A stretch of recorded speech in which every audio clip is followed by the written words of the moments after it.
क्योंकि यह जो आचार्य पद है नैनागिरी की बात है। गुरुदेव ने 2-3 चातुर्मास वहाँ पर किए हैं और प्रतिदिन 3 बार सामायिक के पश्चात सामायिक पाठ बोलते हैं और हम लोग भी बोलते हैं। किंतु सामायिक पाठ में एक पंक्ति आती है, उसमें उन्होंने थोड़ा सा परिवर्तन करके बोला है। उसके पीछे क्या उद्देश्य रहा होगा वह आपके सामने आ रहा है।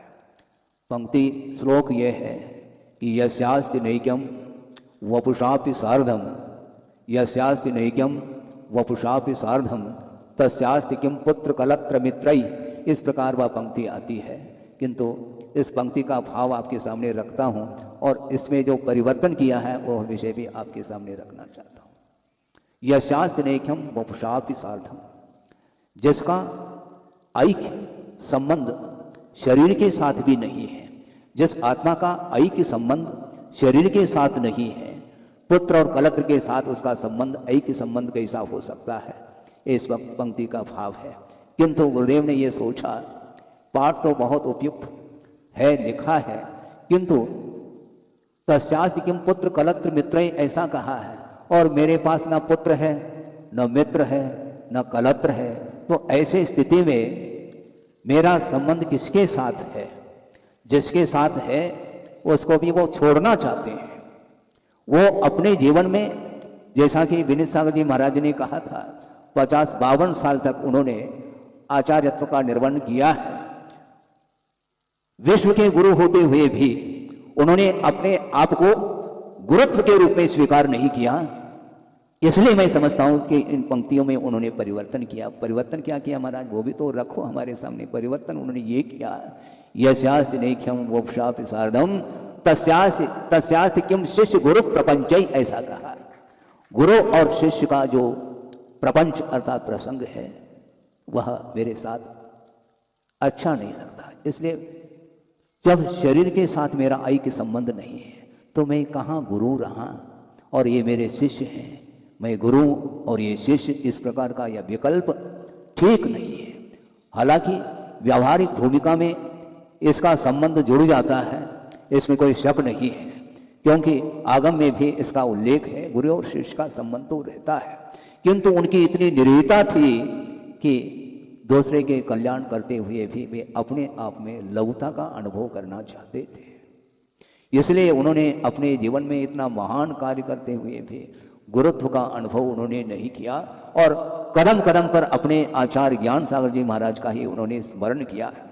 यह जो कुछ भी प्रकल्प आपके सामने देखने में आ रहे हैं, ये जो कुछ भी चतुर्विद संघ आप देख रहे हैं, इस कार्य को आचार्य ज्ञान सागर महाराज जी ने पूर्ण किया है।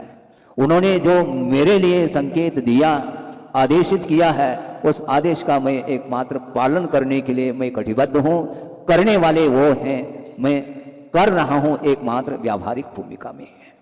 वस्तुतः ये उनका कार्य है। अपने आप को लघु मानना चाहते थे और हम थोड़ा सा कार्य करते नहीं और अपने आप को महान बनने का एकमात्र विकल्प रखते हैं, वो ठीक नहीं माना जाता। क्योंकि यह जो आचार्य पद है ये अनुशासन है। आत्मानुशासन की ओर बढ़ने के लिए इसका एकमात्र प्रयोग किया जाता है। सामायिक करते समय ये विकल्प कभी भी मन में नहीं आते हैं कि मैं आचार्य पद पर आरूढ़ हूं।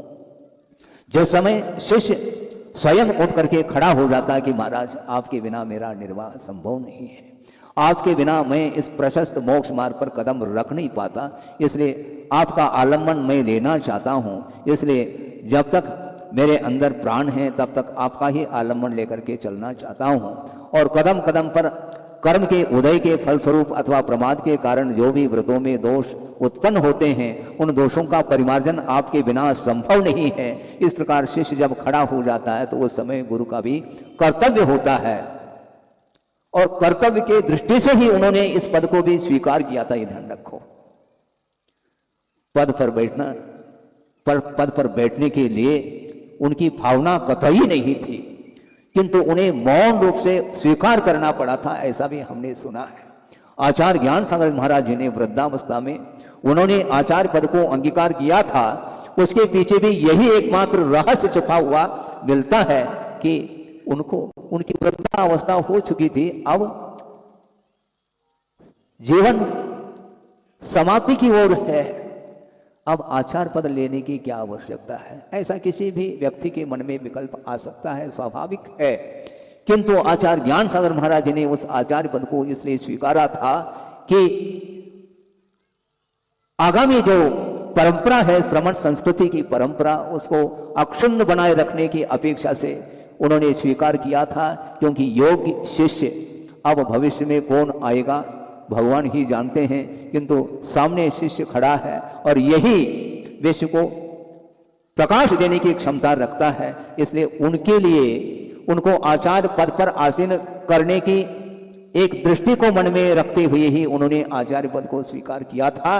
और अत्यल्प काल में उन्होंने उस आचार्य पद को, जो नव दीक्षित जो आचार्य महाराज थे, उनके लिए उस पद को उन्होंने समर्पित किया और कहा कि अब इस आगम परंपरा के अनुरूप आचरण करते हुए, आचरण करने की इच्छा को रखने वाले जो मुमुक्षु भव्य जीव हैं, उनको भी शरण देने की आवश्यकता है। जिस प्रकार शरण ढूंढते ढूंढते मेरे पास आए हो, उसी प्रकार भविष्य में भी शरण ढूंढते ढूंढते आपके चरणों में आएंगे और उनके लिए दिशा बोध देने की आवश्यकता है। इस प्रकार आगम की आज्ञा है, इसलिए इस पद को स्वीकार करना होगा। इस प्रकार उन्होंने जब कहा, तब कहीं जाकर के आचार्य महाराज ने मौन रूप से स्वीकृति दी और उस आचार्य पद का निर्वहन करते हुए 50-52 साल तक उन्होंने चतुर्वेद संघ का निर्माण करते हुए संघ के लिए भी उन्होंने संबोधन दिए हैं अनेकों बार, और समाज के लिए भी, जैन समाज ही नहीं, जैनेतर समाज और भारत ही नहीं, विश्व के लिए उन्होंने कल्याण का मार्ग प्रशस्त किया है। इस प्रकार पूर्व वक्ताओं ने अपने मुख से उद्गार व्यक्त किए हैं। इस प्रकार उन्होंने जो मोक्ष मार्ग पर आरूढ़ होकर के आत्म कल्याण करते हुए हम लोगों के लिए जो दिशा बोध दिए हैं, उन्होंने जो प्रकाश दिया है, उसमें अब प्रकाश उनके द्वारा प्राप्त है, चलने की आवश्यकता है।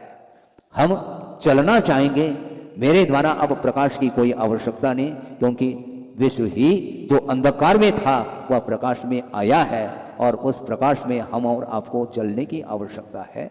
5:15 बज गया है। आपके सामने सामायिक पाठ की वह कड़ी रखी, उसमें कितना रहस्य छुपा हुआ था, उनकी कितनी निरीता थी, लघुता थी। अपने आप को वो गुरु मानना नहीं चाहते थे, क्योंकि गुरु जो योग्य होता है उसको गुरु बनाया जाता है, गुरु बनते नहीं। गुरुदेव ने भी हाइकू में कुछ भाव दिए हैं, मुझे हाइकू तो स्मरण में नहीं आ रहा, किंतु उन्होंने ये कहा है, दीक्षा दे नहीं जाती, दीक्षा ली जाती है और पद लिए नहीं जाते, योग्य शिष्य को पद दिया जाता है, ऐसा उन्होंने कहा है। हाँ, योग्यता अनुसार, ऐसा महाराज ने कहा, बिल्कुल ठीक है। योग्यता यदि है तो उसके लिए पद दिए जाते हैं। पद लेने का भाव ठीक नहीं माना जाता है। कुर्सी पर बैठना ठीक नहीं, बिठाया जाता है तो वो बैठना पड़ता है, ध्यान रखो। कुर्सी से चिपकते नहीं कभी भी, गुरु ये ध्यान रखो। पद से वो चिपकते नहीं, किंतु पद पर आरूढ़ कराया जाता है, क्योंकि उसके बिना यह परंपरा चल नहीं पाएगी। और निर्दोष परंपरा पर चलने वाले जो मुमुक्षु भव्य जीव हैं, उनको उनके लिए अनुशासन की अपेक्षा से यह पद काम में आता है। इसलिए गुरुदेव ने इतने दीर्घ जीवन काल में जो साधना की है, उस साधना का हम गुणानुवाद करने के लिए अपने पास शब्द नहीं है, और हम गुणानुवाद ही तो कर पाएंगे। चलना बहुत कठिन होता, अपने जीवन में उनके अनुरूप एक कदम रखना भी हमारे लिए कठिनाई का अनुभव हो रहा है। उन्होंने कैसा इतना दीर्घ जीवन काल उन्होंने मोक्ष मार्ग पर आरूढ़ होकर के कल्याण की बातें आप लोगों के सामने रखी है, क्योंकि कल्याण जो होता है वह निर्दोष मार्ग पर आरूढ़ होने से होता है। इसलिए सच्चे देवगुरु शास्त्र को अपने हृदय में विराजमान करके बिठा करके ही हम अपने जो अज्ञान दशा में जो कुछ भी कर्म का, पाप कर्म का अर्जन किया है, उसको हम धो सकते हैं। इसलिए आज वर्तमान में हम और आपके बीच में गुरुदेव नहीं रहे, किंतु व्यवहार की दृष्टि से, किंतु ऐसा अभी भी अनुभव होता है कि हमारे बीच में वो विराजमान है।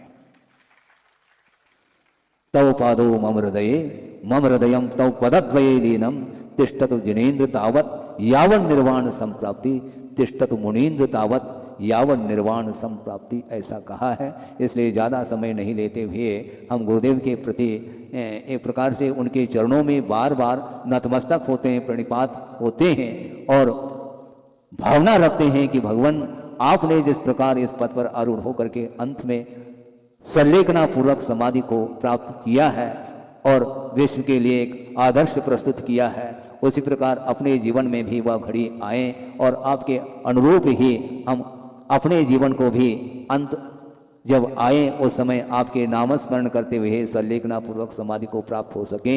इस पवित्र भावना के साथ इस विषय को, इस प्रसंग को विराम दिया जाता है। अहिंसा परमो